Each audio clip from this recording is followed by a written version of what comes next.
Good morning, folks. Here we are.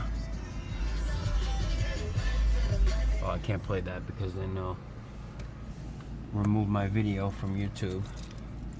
So, good morning, good morning. It is Thursday, October 16th, I believe. Something like that. We are on our way to the gym. It is 5:10 in the morning. Did 30 minutes of cardio this morning. Fasted, treadmill, incline walk. 2 miles per hour. Nice and easy. Burning off that fat if possible. So, feeling good. Got the next couple days off, so I mean, not that I'm not gonna be busy, but probably should put my seatbelt on. So we were having this little talk on Instagram last night about how everybody is changing their training style to low volume, and my coach's coach posted something about that's not the ideal way to train. You know, you're not maximizing your potential muscle development by training low volume. And it's true because, like, you know, I feel like for me, I want to learn the most, and I want to, you know, constantly do what I feel is right.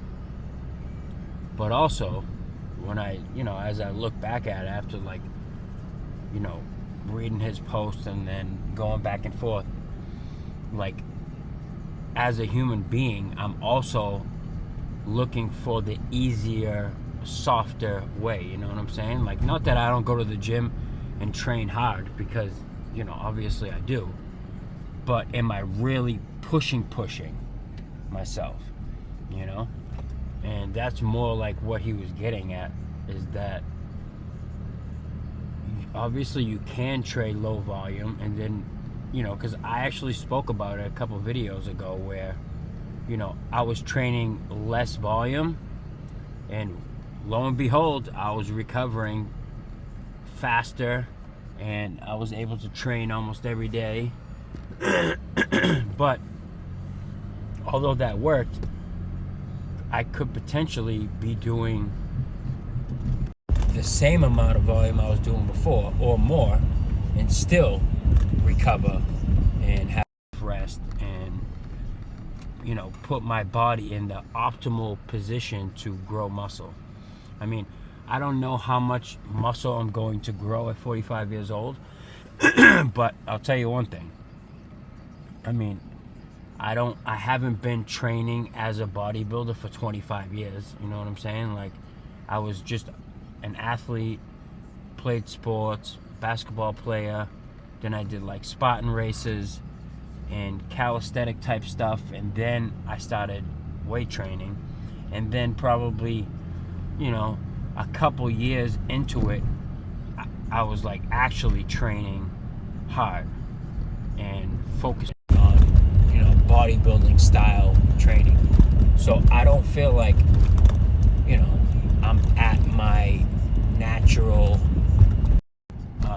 genetic limit, you know what I'm saying? Like, I don't know, maybe I feel like I'll never actually be at that point where I say, well, this is it, you know?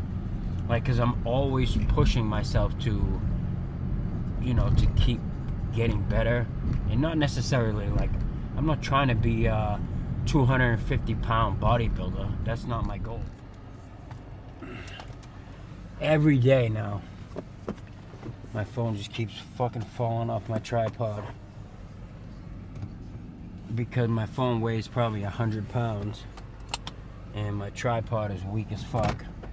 So therefore, it cannot hold the weight of the phone.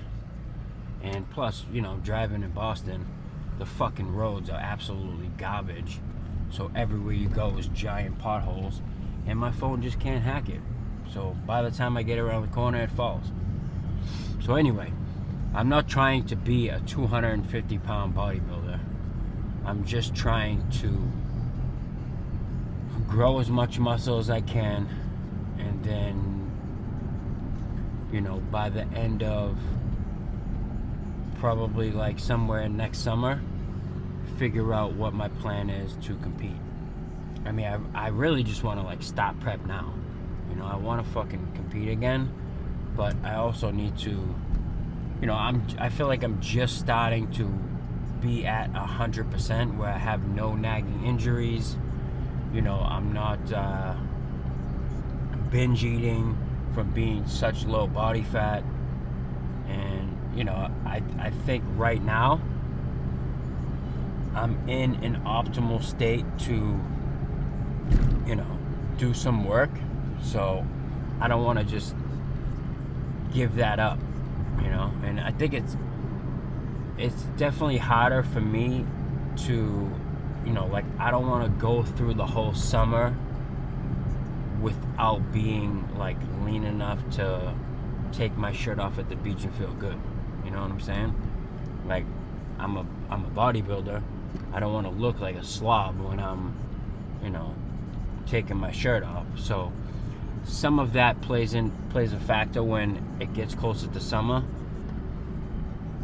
But we're in October, so I have, you know, 7 months to really push myself, and I definitely want to take advantage of the time I have now to, you know, grow some muscle. So like yesterday, I decided that, you know, because my workouts were, I was switching to individual muscle groups instead of like 2 muscle groups in one day, which was good because, you know, I was recovering better and I was able to just like really focus on one muscle group. But then the space between training that muscle group again was too far, where I would train like quads one day, but then like 7 or 8 days later I'm training quads again. So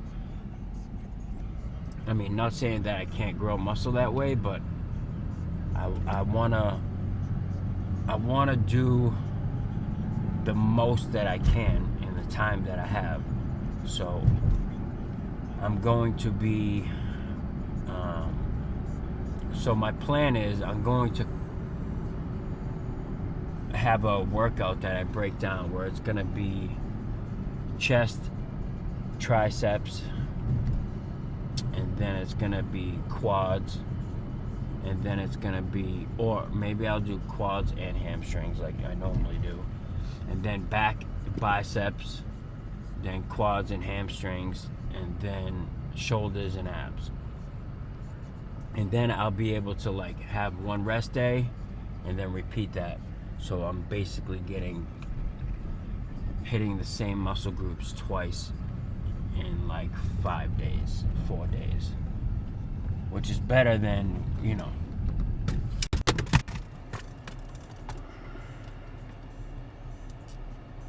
so that's the second time the phone fell. So I don't need my seatbelt now. So that's my plan, is to come up with a good training program. I mean, I definitely have been sort of eating like ice cream or some cookies or some shit at nighttime. So, you know, I mean, it's not like it's a terrible thing because, you know, I'm not dieting, but I also don't want to get into a habit of eating that shit at nighttime.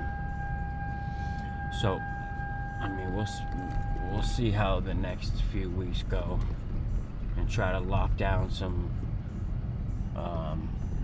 consistent training and diet. But I mean, obviously I'm operating at, you know, probably like 85% right now. So it's not like I'm fucking eating like shit and not training, or training like a bitch, you know what I mean? Those things are not happening, but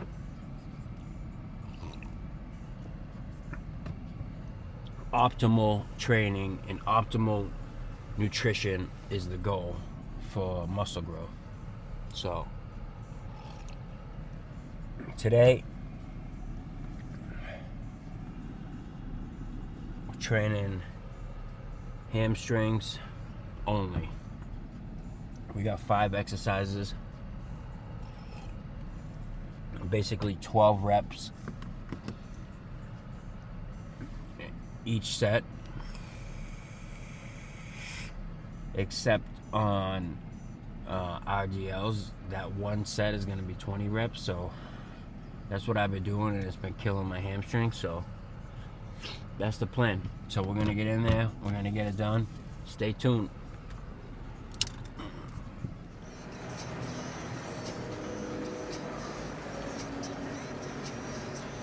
So we're a little behind trying to get warmed up on the right machine.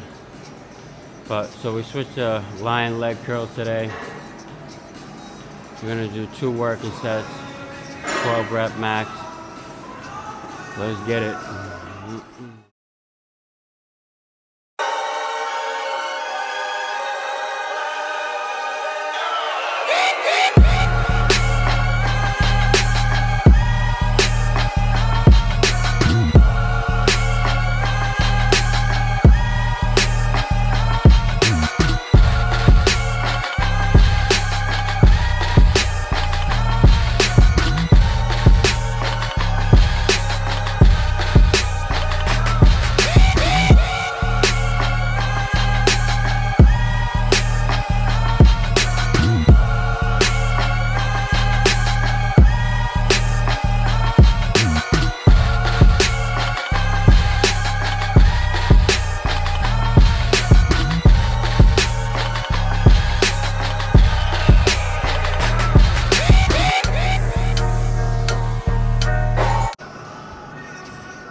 That was crazy. I was getting like fucking cramps in my hamstrings. My first couple sets, like full cramp. So at least that went away.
So now we got 2 working sets, superset.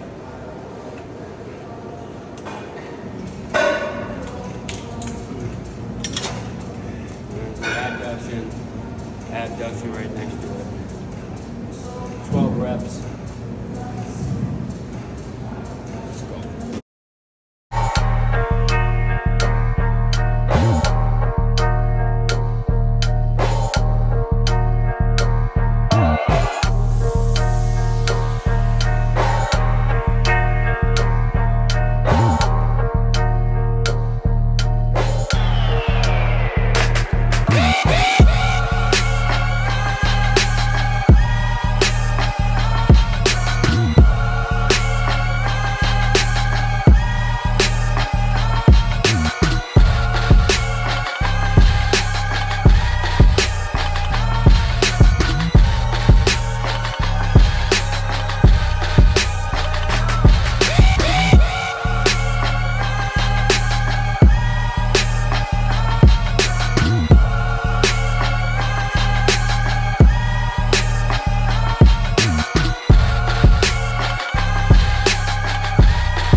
I mean, I don't normally do back-to-back supersets. I know I'm gonna run out of time, so sometimes you gotta bang them out. Secret to punch. Make up power, whole body. Fit inside 1 inch. Yeah.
This gym definitely has pretty much every leg machine out there probably. So I started liking this one.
I mean, I used to complain all the time that LA Fitness didn't have a hip thrust machine, so I can't be making excuses.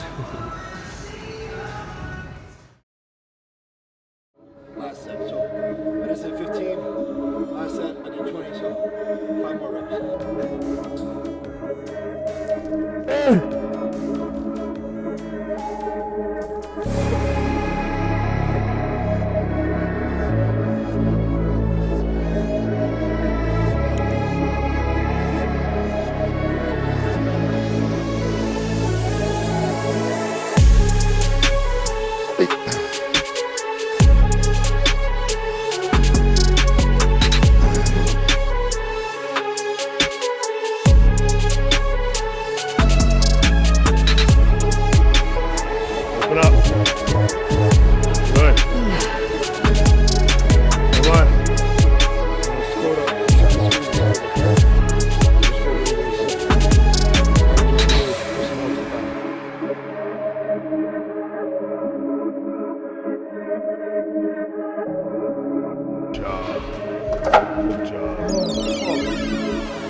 Come on now.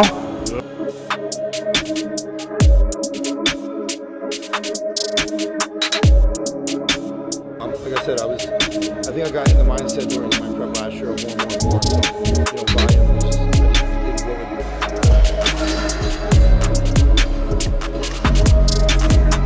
I did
Nice.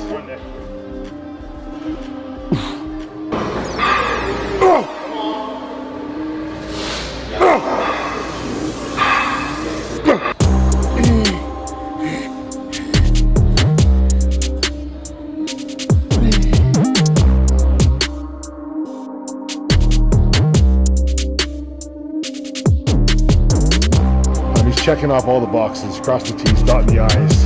When you look at his form and execution, like we did.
Back growing. Good. Come on. 12. Keep going.